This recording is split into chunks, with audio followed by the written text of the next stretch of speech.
ሰላም ሰላም ኩራት ከመንያኹም ድሕና ዲኹም ኣነ ድሕና እግዚአብሔር ይመስገን ብለለኹም ሰላም እግዚአብሔር ይዝሕልኩም እስቲ ሎማዓንቲ ንዕኸሪኩም ናይ ልማዓንቲ ውዕለይ ካብ ከተማ ውፅኢና ናብ ገጠር ወይ ናብ በረኻ ናኸድና ኢና ኣብ ቁሪ ስለ ዝኾነ ቁሪ ሰዓት ናብኡ ኾይድኻ ትዝናነ ደስ ይብለካና ኣብዚ መኪና ኣለና ናብኡ እናተጓዓዝና ኢና እናኸድና ማለት እዩ በረኻ ምንም ነገር የብሉይ ገዛ ምናምን ልበሃል የለይ ግን በቃ ደስ ይብለካ እቲ ቦታ ሓመድ ጥራሕ እዩ ብጣዕሚ ደስ ይብለካ ማለት እዩ ኣብኡ ከይድና ኢና ምሳሕ ገለ ሒዝና ቡና ሻሂ ኣፍሊሕና እናኸድና ናብኡ ማለት እዩ እዚ መንገዲ እናተጓዓዝና ዝተሓቢርና ንጓዓዝ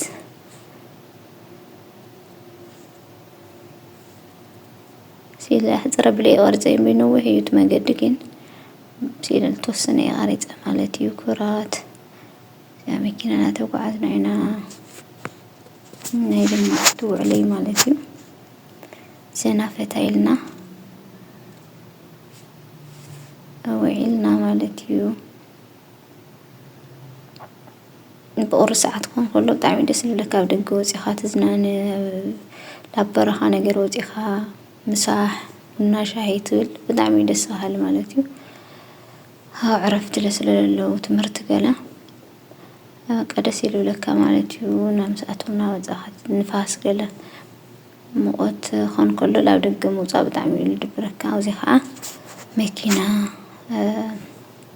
እንታይ ዝበሃላ ደባብ እየን ዝበሃላ በቶም ዓዲ ደባብ እዮም ንብሎን በቲ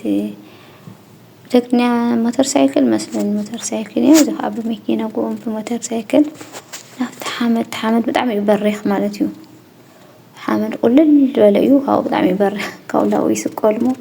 ይወርዱ ማለት እዩ ሕና ለመኪና ኮነ መኪና ኮይነ ኢሉ ኣርፅ ኣለኹ ማለት እዩ ኣብ ዝኾነ ኣብ ሓደ ቦታ ጠጠው ኢልና ኢና ነና ግን ኣብዚ ራይ መኪና ይመላለስ ላው ላዕሊ ድዩ ይወርዱ እዚ ድማ ጎኦም ብሞተር ሳይክል ብጣዕሚ ደስ ዝብለካ እቲ ቦታ ማለት እዩ ሓሪፍ እዩ ግን መኪና ብጣዕሚ ኣሸጋሪ እዩ ማለት እዩ እዚ ይሕዘካ እዩ እቲ ሓመድ ብጣዕሚ እዩ ዝሕዘን እተን መኪና ማለት እዩ ኣብ ይሕዘካ እዩ ካብ ቁልቁል ዓቐብ ቁልቁል እዩ ካብኡ ይወርዱ ድዩ ማለት እዩ ብጣዕሚ ደስ ዝብል ብዙሕ ሰብ መፅኡ እዩ ዝዝናነ ኣብዚ ምሳሕ ገለ ሒዝና ይኸር ምሳሕ ሒዙ ዋላ ኣብዚ ምሳሕ ትሰርሕ ትኽእል ኢኻ ኩሉ ኣቑሑት ሒዝካ መፂኻ ማለት እዩ በቃ ትዝናነ ደስ ይብለካ ብቁሪ ሰዓት ክኾን ከሎ ከምዚ ኩሉ ግዜ ኢና ናብዚ ንመፅእ ኣብ ቁሪ ሰዓት ኢና ንመፅእ ማለት እዩ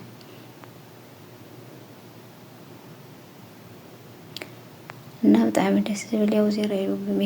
ብመኪና ጎኡ ብሞተር ሳይክል ዘና ፈታ እናበልና ኢና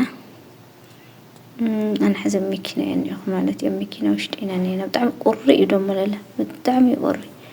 በተለይ ክመሽህ ከሎ ቀትር እኳ ይሕሽን በይ እንትሕምሽ ኢሉ ብጣዕሚ እዩ ቁሪ እና ርኢኩም እዚ ይመስል ናይ ልማዓንቲ ውዕለይ ከምዚ ኣናበልና ውዒልና ማለት እዩ ላ ተዝናነና ደስ በሃሊ ብጣዕሚ ደስ ዝብለካ ብዙሕ እዩ እኒአ ሰብ ሲለ ተወሰነ የቐሪፀ እምበይ ብጣዕሚ ብዙሕ ሰብ ማለት እዩ ብዙሕ ሰብ እዩ እኒአ ሰፊሕ እዩ እዚ ቦታ ብጣዕሚ እዩ ሰብ ብጣዕሚ ላውዚ ልመፅእ ብቁሪ ሰዓት ከሎ ኣብዚ መፅኦም ይዝናነዩ ይጫወቱ ብመኪና በገለተ ይዝናነዩ ማለት እዩ ካብኡ እቲ ሓመድ ከዓ ቁልል ዝበለ እዩ ከምኡውን ከዓ ውሽጢ ኣትያ ናብቲ ሓመድ ምውፃእ ኣበየን ካብኡ ይስሕቡን ገለልተን መካን ማለት እዩ ኣብዛኛው እዘን እንታይ ዝበሃል እዘን ድሕሪተን ግልፂ ተኾይነን እየን ዝሓሻ መኪና ናብዚ ሓመድ እዚ ተኣትየን ድሓን እየን ብዙሕ ኣየሸግረኒ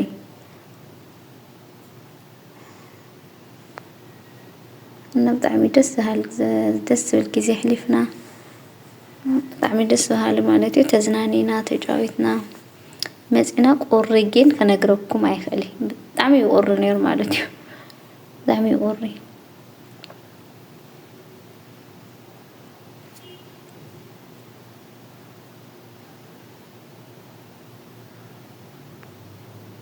እዚኣ ከዓ ሽፍንፍን ኢለኒ ካብቲ መኪና ወሪድና ማለት እዩ ምሳሕ ገለ በሊዕና ሻሂ ገለ ኢልና ኣብኡ ከዓ ከይቐርፆ ንእሽተን ተሰኪፈሳተን ዘን ታይስ ምስለ ዘለዎተን ሰብ ገዛ ማለት እዩ ተሰኪፋ ይቐረፅኩ እዩትና መሳሕቲ ናይ ቡና أزين كوفي لا حمدنا تجاوت كي بيني وريدنا مع كميكينا وريدنا كوفينا مالتيو جن بتعم قرص للنار تشاففيني إني أهو وري بس ما هو نقربكم ما يخلي شوفن فني لها بزح مقلات بس اللي فكرة زعلتي تشاففيني إني أهو مالتيو تاهوينا تشاففينا خيطولو قريو قرص لزحيي ليهم يا جني أهو مالتي نبدأ محي أوري جن دسيلو لك أوكا فتاة هاتول مالتي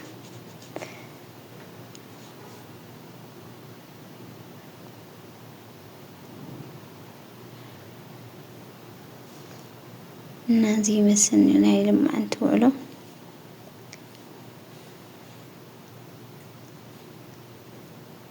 ورخون كله بجزاكو فإني اللي بقى فودينا إن خدو كنا برخاتنا خمسة نجر وكنا خدنا نزنا نجلا أو جزاكو فإني اللي ما أتيو دموزي ما راح تجلس الليل قطر بتشعيز خود ما أتيو قطر يسكون كله ينبي نحط حيط تغيلا بتعمل صار ما أتيو ما راح تقول لي ما أتي برخاص للهنا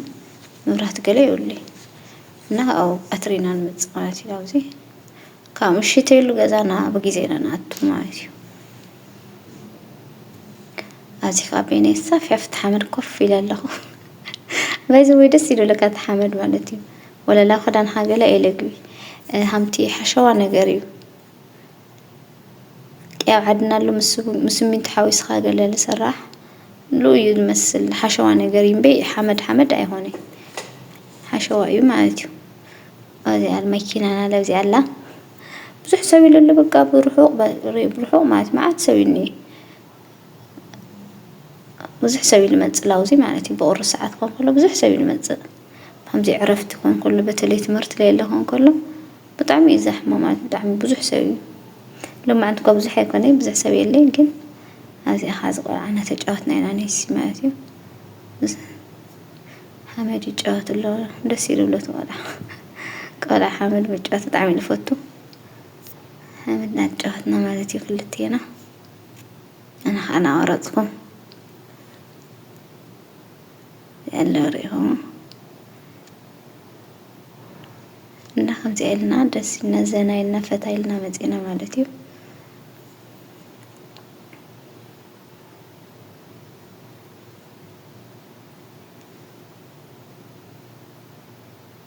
بزح سوي المزبوط لابزي مالتيو لما عندك بزح يكوني تايفون ليه مبي بدعم أزي حقي ملالو فراس بوي ديزناني مالتيو بورشيلو أنت نقوله جمل تدلها جمل فرس تدلها على فرس على مالتي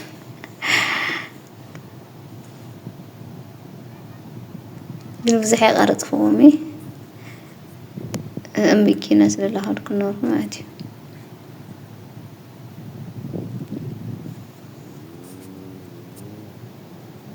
رأيو برا خاي منهم نجار يقولي جزاي يقولي جدي يقولي بتشازنا نيل مزلوزي السم مالتي مساح قالي هيزي مزبورنا شهي أو زي خام صحي صرحو إحنا كقدام وجزا سرحنا هنا مزينا بيا وزي سرحنا قل قالي معلتي نسرح هنا ما تحيزنا هنا نخد لوزي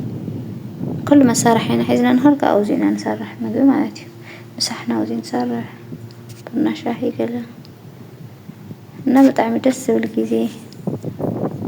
نحلفنا مالتيو زينا فتايلنا نازي يمثل نايلو ما عندي فيديو زي يمثل بقالي فيديوش كازو مزق سسرنا يلاحو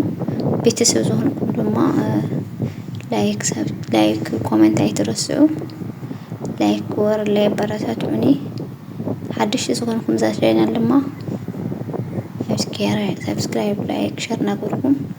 بيتسو كنو كلكم يفوتو